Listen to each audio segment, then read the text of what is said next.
అమరవాణి సంస్కృత సూక్తులు వాటి అర్థాలు. ఇవాల్టి అంశం మహాకవుల సూక్తులు పార్ట్ 2.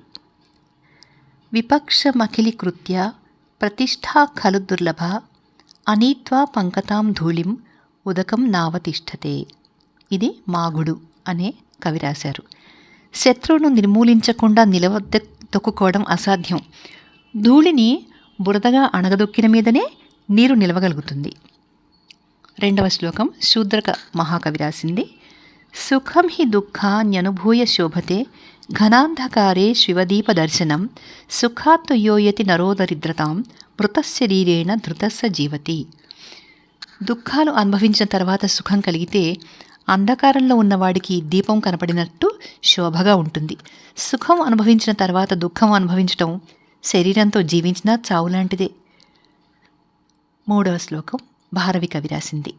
సహసా విదధీత నక్రియాం అవివేక పరమాపదాం పదం వృణతే విమృశ్య కారిణం గుణలుబ్ధాః స్వయమేవ సంపద.